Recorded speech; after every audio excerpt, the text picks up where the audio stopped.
नमस्कार विद्यार्थी मित्रांनो, मी अनुप नागपुरे तुमचं स्वागत करतोय आपल्या या असिस्टिंग टाउन प्लॅनिंगच्या क्लासमध्ये।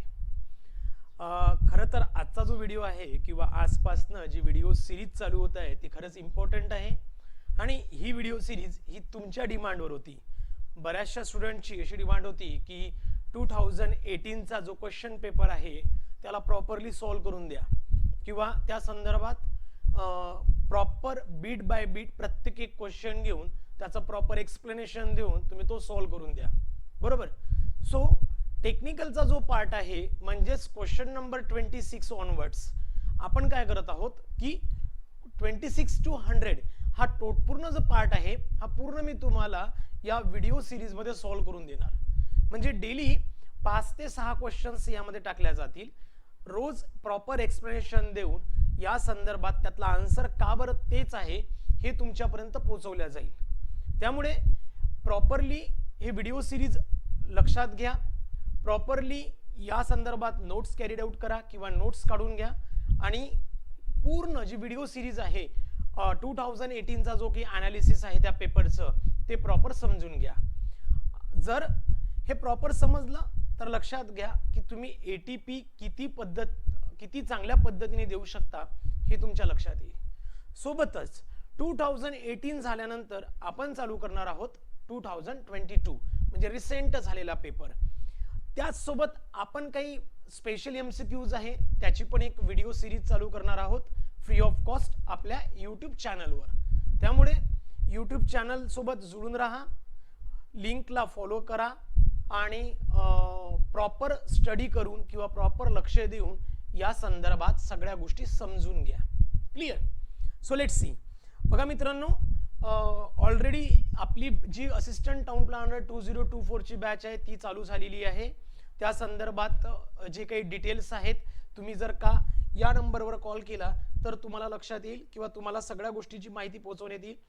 ओके, सो ज्यांना बॅच जॉईन करायची असेल ते बॅच सुद्धा जॉईन करू शकता। या पर्टिक्युलर नंबरवर कॉल करून तुम्हाला सगळी माहिती दिल्या जाईल।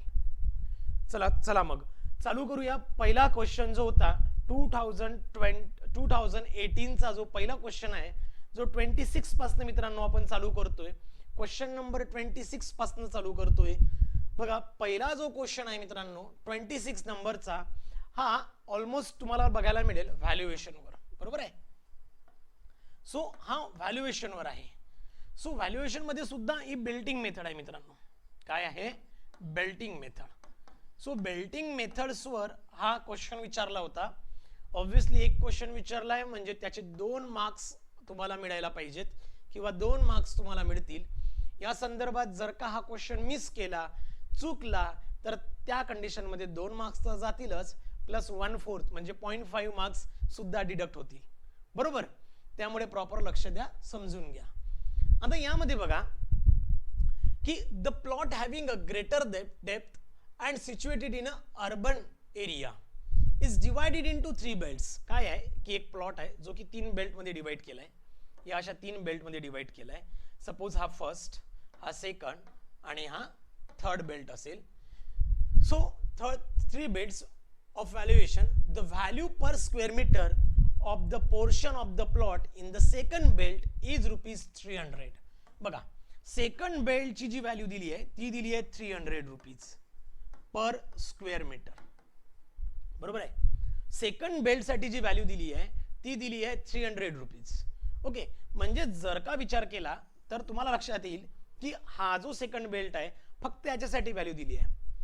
As per the Belting method valuation adopted in our country, the value per square meter of the part in third and first belt म्हणजे थर्ड बेल्ट साठी आणि सोबतच तुम्हाला फर्स्ट बेल्ट साठी व्हॅल्यू फाइंड आउट करायची आहे। क्लियर? हा simple एक क्वेश्चन आहे, एकदम सिंपल आहे, टेन्शन घ्यायचं नाही, प्रॉपर समजून घ्या। व्हॅल्युएशन मध्ये बेल्टिंग मेथड काय असते ते पण समजून घ्या। यामध्ये तुम्हाला लक्षात येईल की असे सिंपल न्यूमेरिकल किंवा जे काही थोडे हेक्टिक वाटतायत पण ते एकदम सिंपल फॉर्मॅट मध्ये सुद्धा सॉल्व केले जाऊ शकतात। आणि आपल्याकडे लक्षात घ्या, जर का एक्झामचा पॅटर्न बघितला तर तुमच्याकडे फक्त 36 सेकंद आहे मित्रांनो। आता 36 सेकंद मध्ये एक क्वेश्चन सॉल्व करायचा म्हणजे एवढा याचा आन्सर काढायला आपल्याला परवडणार नाही। त्यामुळे काही ट्रिक्स कुठे काही कॉमन सेन्स, कुठे काही अझम्पशन्स यूज करून तुम्हाला क्वेश्चन सॉल्व्ह करायचा असतो. ओके, काहीला 40 सेकंद लागतील, काहीला 1 मिनिट सुद्धा लागू शकतं. मग तो जो टाइम तुम्ही दुसरीकडे युटिलाइज केला तो तुम्हाला कुठेतरी कव्हर करावा लागेल आणि याच कंडिशनवर हे सगळ्या पेपर तुम्हाला सॉल्व्ह करायचा आहे. कारण पेपरचा पॅटर्न बघितला तर एक क्वेश्चन 36 सेकंदला व्हायला पाहिजे, तरच तुमचा पूर्ण पेपर अटेम्प्ट होईल दिलेल्या टाइम मध्ये. क्लिअर? सो लक्षात घ्या.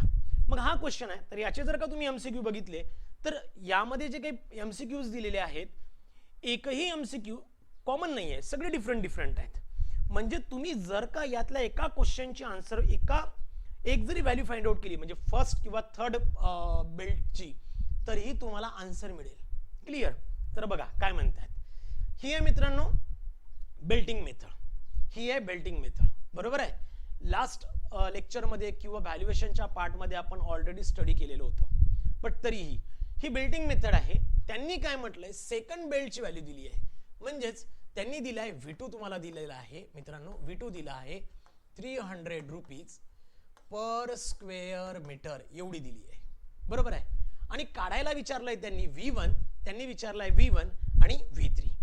आता V1 विचारलाय तर लक्षात घ्यायचंय की V1 त्यांनी विचारलाय आणि V3 विचारलाय, म्हणजे value of first method, first belt value आणि थर्ड बेल्ट व्हॅल्यू, ह्या तुम्हाला दोन व्हॅल्यूज विचारल्या आहेत. आता यामध्ये बघा जर का विचार केला तर सेकंड बेल्टचं जर का तुम्ही कंडिशन बघितली, सेकंड बेल्टसाठी जर का कंडिशन बघितली तर फॉर्म्युला असा असतो V2 is equals to 2/3 of V1, 2/3 of V1.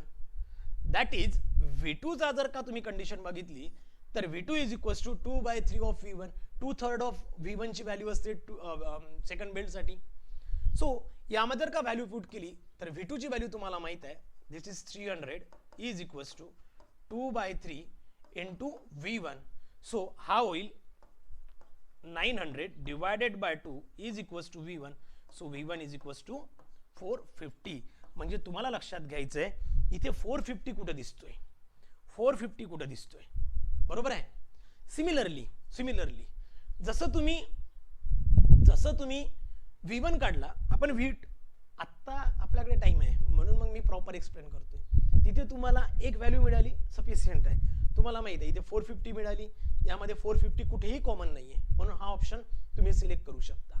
But in case आता आपण थर्ड पण व्हॅल्यू काढून बघू. सो थर्ड व्हॅल्यू असते मित्रांनो V3 ची व्हॅल्यू असते it is of 1/2 of V1, half of V1. Okay, so V3 जर का पुट केला सो 1/2 ऑफ V1 आहे 450, that is 225 and this is the value of V3. म्हणून 225 आणि 450 it is the correct answer. So option 4 is correct for question number 26. Clear? I hope लक्षात आलं असेल. Now next question is depend upon the same valuation वर depend करतो. आता यामध्ये तुम्हाला लक्षात ठेवायचंय की व्हॅल्युएशन मध्ये जो टेबल्स आहे किंवा ASR चा जो आपण टेबल बघतोय त्यामध्ये कोणता टेबल इथे अप्लाय होतो, कशासाठी होतो हे तुम्हाला लक्षात घ्यायचंय. Okay, so annual statement rate जे आहे किंवा रेडी रेकनर रेट बोलतो आपण, जी की IGR फॉर्म करतं, तर त्यामधनं हा क्वेश्चन तुम्हाला सॉल्व्ह करायचा आहे. यामध्ये बघा काय म्हटलंय, a farmer is selling his 2 hectare contiguous land which is earmarked in the agriculture zone. लक्षात घ्या कुठे आहे, ऍग्रीकल्चर झोन मध्ये आहे. एक शेतकरी आहे त्याची जमीन कुठे मार्क केली आहे, ऍग्रीकल्चर झोन मध्ये, आणि 2 हेक्टर आहे. आपल्याला हेक्टरला कन्वर्ट करावं लागेल स्क्वेअर मीटर मध्ये, त्यामुळे ते सुद्धा तुम्हाला माहित असायला पाहिजे की किती हेक्टर किती स्क्वेअर मीटर असतं. Okay, of the sanction original plan and it is falling in the probable non-agriculture zone. The annual statement rate ASR, the rates given in the ASR for the said land rate 1000 rupees per square meter and 10 lakh rupees per hectare. Find out the value of the said 2 hectare land on which the stamp duty is payable. बघा मित्रांनो, आता हा question solve करताना तुम्हाला एक गोष्ट लक्षात ठेवायची आहे की हे जे आन्सर दिलेले आहेत हे आन्सर आहे 2018 च्या ASR नुसार. ओके, आणि मी सॉल्व्ह करणार आत्ताच्या केस नुसार. 2023 2024 नुसार. म्हणजेच बघा आन्सर हे येणार नाहीयेत, आन्सर वेगळं येणार. म्हणजे काही लोक जर का अजून कन्फ्युज असेल की अरे सर तुमचा तर क्वेश्चनच्या बाहेरचं आन्सर आलं किंवा दिलेल्या MCQच्या बाहेरचं आन्सर आलं, तर घाबरू नका, कारण 2018चा ASR आणि 2022, 23, 24चा ASR हा वेगळा आहे. त्यामुळे याचा आन्सर ऑब्व्हियसली या दिलेल्या MCQ पेक्षा वेगळंच येणार. क्लिअर? हे आन्सर वेगळं असेल. बघू. सो मित्रांनो बघा, ज्या वेळेला ते काय बोलतात की तुम्ही एखादं शेत विकतायत किंवा त्याची ASR व्हॅल्यू काढतायत किंवा त्याच्यावर तुम्ही स्टॅम्प ड्युटी फाइंड आउट करताय, तर स्टॅम्प ड्युटी फाइंड आउट करतो त्यावेळेला आपल्याला ASR व्हॅल्यू किंवा त्या पर्टिक्युलर शेताचं व्हॅल्युएशन माहित असणं गरजेचं असतं. आता या संदर्भात जर तुम्ही बघितलं तर इथे 16 टेबल लागतो. आता 16 मध्ये काय कंडिशन आहे तो पण तुम्ही लक्षात घ्या. जर का तुम्ही 16चा टेबल बघितला, 16A चा जर का तुम्ही टेबल बघितला, तर त्यामध्ये तुम्हाला एक कंडिशन अशी दिसेल, हा आहे मित्रांनो 16A चा टेबल, बरोबर आहे. आता यामध्ये सुद्धा ना दोन क्लास आहे, क्लास 1 आहे आणि क्लास 2 आहे. लक्षात येत आहे? क्लास 1 आहे आणि क्लास 2 आहे. यामध्ये पण मला कन्फ्युजन आहे की क्लास 1 घ्यायचा की क्लास 2 घ्यायचा, हे खूप महत्वाचं आहे. त्यामुळे लक्षात ठेवायचंय, बघा लक्षात ठेवायचंय 16A मध्ये क्लास 1 हा कधी घ्यायचा आणि क्लास 2 हा मित्रांनो कधी घ्यायचा. बघा ज्या वेळेला आपण हे सॉल्व्ह करतो, 16A कधी असेल, ज्या वेळेला तुमची शेती ऍग्रीकल्चर झोन मध्ये आहे. कुठे आहे? ऍग्रीकल्चर झोन मध्ये आहे त्यावेळेला. आता त्यामधला क्लास 1 तुम्हाला चॉईस करायचा आहे की क्लास 2 चॉईस करायचा आहे, हे सुद्धा डिपेंड करतं. आता बघा एक्झाम्पल, ज्या वेळेला रेट फक्त आणि फक्त स्क्वेअर मीटर मध्ये दिलेले असतील, ज्या वेळेला रेट फक्त आणि फक्त स्क्वेअर मीटर मध्ये दिले असेल त्यावेळेला क्लास 1 घ्यायचा. ओके. व्हेन द रेट्स, मी इथे लिहून देतो हवं तर, when the rates given only in square metre, फक्त स्क्वेअर मीटर मध्ये असेल. आणि जर का रेट when the rates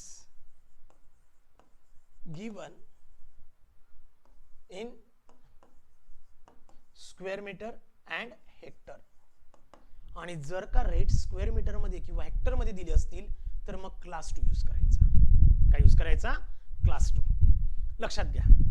आता न्यूमेरिकल मध्ये काय म्हटलंय बघा, खरं तर न्यूमेरिकल मध्ये म्हटलंय की 2 हेक्टर लँड आहे, बरोबर आहे. किती आहे मित्रांनो? 2 हेक्टर आहे. म्हणजे बघा 1 hectare is equals to 10,000 square metre. So 2 hectare is equals to किती झाली? 20,000 स्क्वेअर मीटर लँड झाली मित्रांनो. किती झाली? 20,000. म्हणजे तुम्हाला सॉल्व्ह करायचं आहे हे 20,000 साठी. सो दिलेली जी लँड आहे ही आहे 20,000 स्क्वेअर मीटर. ओके. पुढे त्यांनी काय म्हटलंय, 2 रेट दिले, एक तर दिलाय पर स्क्वेअर मीटर नुसार आणि एक दिलाय पर हेक्टर नुसार.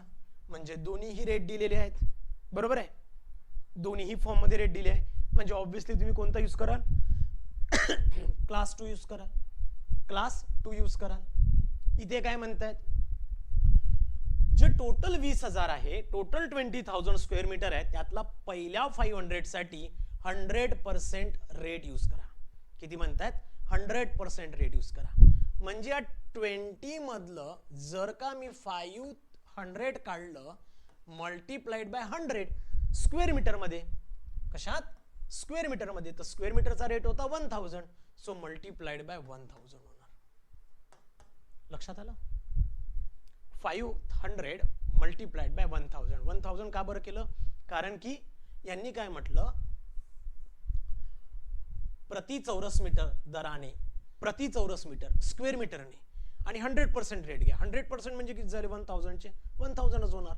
So me as it is घेतलं. नंतरचा जो 501 to 2000 म्हणजे 1500, म्हणजे नेक्स्ट 1500 साठी तुम्ही काय करा, 80% रेट यूज करा. दिलेल्या रेटनुसार स्क्वेअर मीटरचा जो रेट दिलाय त्याच्या 80% यूज करा. त्याचा 80% किती होणार आहे? 800. बरोबर आहे की नाही? 800 होणार. आणि पुढे म्हटलंय की प्रति हेक्टर दराने, म्हणजे नेक्स्ट काय उरलाय? प्रति हेक्टर. मग आता मला एक सांगा, 2000 मधून हा 500 आणि 1500 गेला, म्हणजेच 20,000 मधून मित्रांनो 20,000 मधून हा 2000 निघून गेला, म्हणजे 18,000 उरला. That is 18,000 it is nothing but the 1.8 hectare. म्हणजे 1.8 हेक्टर उरला आहे, 1.8 हेक्टर उरला आहे. आणि त्याच्यासाठी त्यांनी रेट दिलाय 10 लाख रुपीज. किती दिलाय मित्रांनो? 10 lakh rupees. So this is of 10 lakh rupees. Clear? Bus simple आहे, करा कॅल्क्युलेशन. हे होणार 5 लाख. बरोबर आहे? त्याच्यानंतर ओके 15 चा होतो 15 चौक 60 12. हे होणार 1.8 18 लाख 18 लाख. आणि इकडे होतो 60 12 120 1 2 3 4. ओके 12 लाख. बरोबर? 12 लाख रुपीज 120,000. ओके. सो याची जर काय ऍडिशन केली तुम्ही तर तुम्हाला टोटल व्हॅल्यू मिळणार 35 लाख रुपीज. किती मिळतंय? 35 लाख रुपीज. आणि हे असणार होतं आन्सर. हे असणार होतं मित्रांनो आन्सर याचं. किती? 35 lakh rupees. Clear? Got it? I hope हे लक्षात आलं असेल, तुम्हाला हे प्रॉपरली लक्षात आलं असेल. कारण सिंपल आहे, मी आधी सांगितलंय की फक्त लक्षात ठेवायचे तुम्हाला फंडे की कोणत्या कंडिशन मध्ये काय यूज करायचंय नेमकं आणि कसं कसं कोणत्या फॉर्मॅट मध्ये यूज करणार. त्यानंतर नेक्स्ट आहे town planning scheme. So town planning स्कीमच्या संदर्भात म्हणजे हा क्वेश्चन MRTP ऍक्ट वर आहे. MRTP ऍक्ट वर आहे, त्यामध्ये हा टाउन प्लॅनिंग स्कीम वर आहे क्वेश्चन. की town planning scheme is a, लक्षात घ्या टाउन प्लॅनिंग स्कीम ही काय आहे की ज्या वेळेला नंबर ऑफ ओनर्स किंवा group of people junk of land स्वतःच्या मर्जीने देतात त्याला आपण काय बोलतो? Town planning scheme. किंवा तिथे आपण टाउन प्लॅनिंग स्कीम प्रिपेअर करू शकतो. प्लॅनिंग ऑथॉरिटी त्या संदर्भात सँक्शनिंग डिक्लेरेशन देईल आणि यासाठी सेक्शन नंबर 59 to 112 तुम्हाला स्टडी करायचा असतो. बरोबर आहे? MRTP ऍक्टच्या संदर्भात. आता टाउन प्लॅनिंग स्कीम काय? Actually compulsory land acquisition technique बिलकुल नाही आहे इथे. Compulsory it is the land acquisition झालं, लारा ज्याला म्हणतो आपण. आणि तो पण कोणासाठी करतो? कंपल्सरी ऍक्विजिशन फक्त गव्हर्नमेंट कन्सेंट साठी करत असतो. क्लियर? म्हणजे इथे टाउन प्लॅनिंग स्कीम येणार नाही. Acquisition through the confiscation and nationalisation technique बिलकुल नाही इथे, पण ही पण टेक्निक येणार नाही. किंवा acquisition through the Grant of FSI TDR technique नाही. TDR किंवा FSI कोणत्याही केसमध्ये आपण इथे सँक्शन करत नाही किंवा त्याच्यानुसार लँड ॲक्वायर करत नाही. So almost land pooling and redistribution technique आपण म्हणू शकतो. Actually town planning scheme study करताना कुठेही लँड पुलिंग किंवा अशी कंडिशन यूज केलेली नाही की बाबा ही लँड पुलिंग टेक्निक आहे. खरं तर महाराष्ट्रामध्ये लँड रिकॉन्स्टिट्यूशन टेक्निक आपण यूज करतो, ज्यामध्ये हक्क आणि अधिकारचा फरक असतो. लँड पुलिंग मध्ये हक्क आणि अधिकार आपण दोन्ही प्लॅनिंग ऑथॉरिटीला देत असतो. लँड रिकॉन्स्टिट्यूशन टेक्निक मध्ये आपण काय करत असतो? फक्त हक्क देतो, अधिकार देत नाही.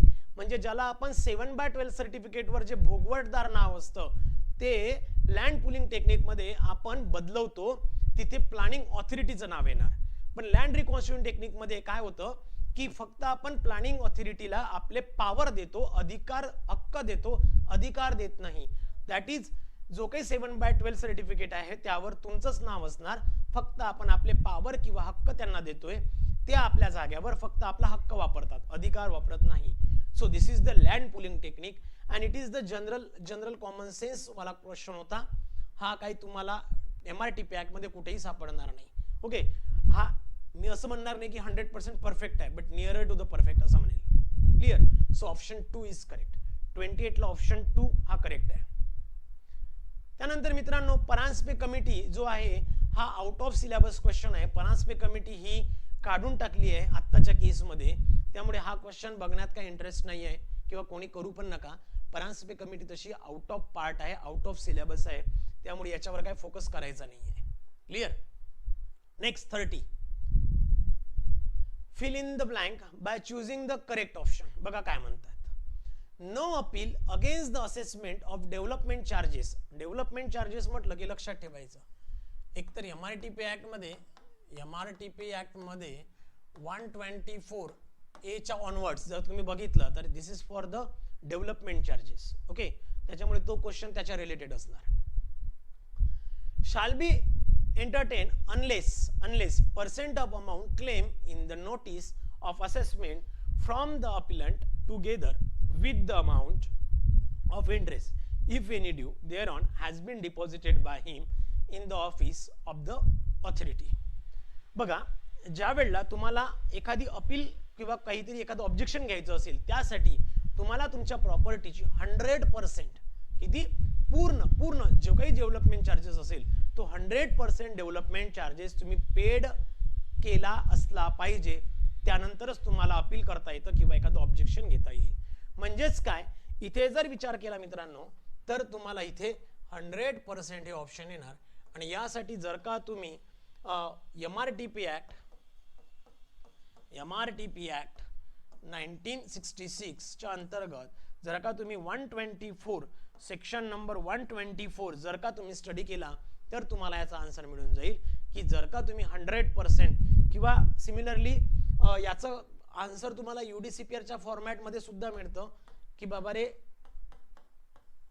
की जर का तुम्हाला एखाद्या पर्टिक्युलर प्रॉपर्टीच्या संदर्भात जर का काही ऑब्जेक्शन किंवा अपील करायची असेल तर त्यावर जो डेव्हलपमेंट चार्जेस कॅरीड आउट केला प्लॅनिंग ऑथॉरिटीच्या अंडर तो जर का तुम्ही 100% पे केला असेल विथ इंटरेस्ट तरच तुम्हाला अपील करता येतं. Okay, so this is the 30. Now next, so option इथे ना 4 क्लिक परफेक्ट होता बरोबर.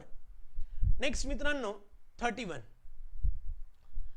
Planning authority has initiated a proposal of modification under the section 37 of MRTP Act 1966 in its final development plan. The notice of the said modification was published in the official gazette on 3rd May 2027. बघा 3 मेला अशा पद्धतीची notice होती. However, the said proposal is yet to be submitted to the state government for sanction. Okay, what is the legal status of the proposal on 15th May 2018-2017? बघा जर का दोन्ही डेटचा जर का तुम्ही प्रॉपरली स्टडी केला मित्रांनो तर तुम्हाला एक लक्षात येईल की ह्या दोन्ही मध्ये 1 वर्षापेक्षा 1 इयर पेक्षा जास्त मोठा फरक दिसतोय. कारण की 3rd May 2017 3rd May 2018 1 year complete झालं असतं. त्याच्या पुढचा कार्यकाळ आहे म्हणजे 1 वर्षापेक्षा जास्त टाइम पिरियड दिलेला असेल, 1 वर्षापेक्षा जास्त टाइम पिरियड दिलाय. आणि जर का तुम्ही MRTP Act 37 चा जर का कंडिशन तुम्ही स्टडी करत असाल तर तुम्हाला एक लक्षात येईल की इथे काय म्हणतायत all the person affected by the proposed modification and after giving to a hearing to the any such a person submitted the proposed modification within amendment if any to the state government for sanction within a 1 year from the date of publication of its notice. किती दिलाय? फक्त 1 वर्षाचा कार्यकाळ दिलाय, फक्त 1 वर्षापर्यंत time period दिलाय आणि क्वेश्चन मध्ये 1 वर्षापेक्षा जास्त चाललाय. तर अशा केस मध्ये काय होतं की the proposal is not submitted within the period stipulated above, the proposal of modification shall be deemed to have lapsed. ते काय होतं? लॅप्स होऊन जातं. आणि पुढे म्हटलंय provided that such a lapsing shall not bar the planning authority from making a fresh proposal. त्या केस मध्ये ते डिबार होत नाही, त्या केस मध्ये काय करू शकतात ते फ्रेश प्रपोजल बनवू शकतात. आता ऑप्शन बघा आपल्या समोर काय काय आहे.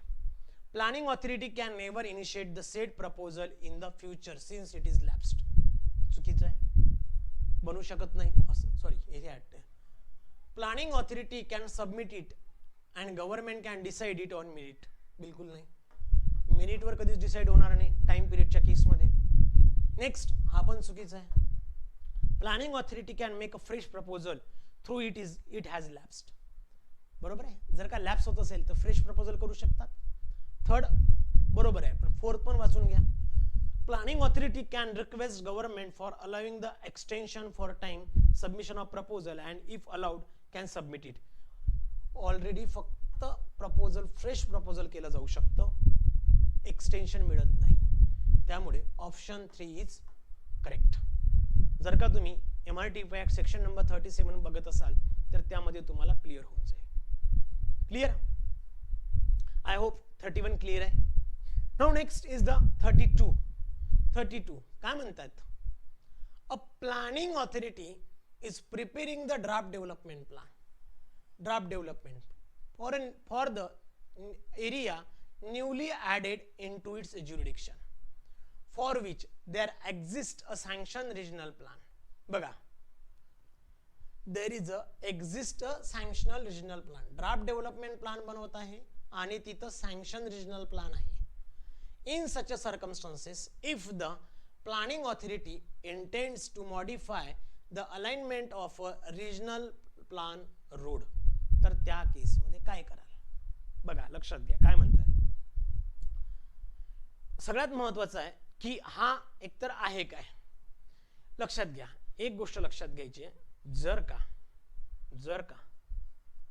Draft RP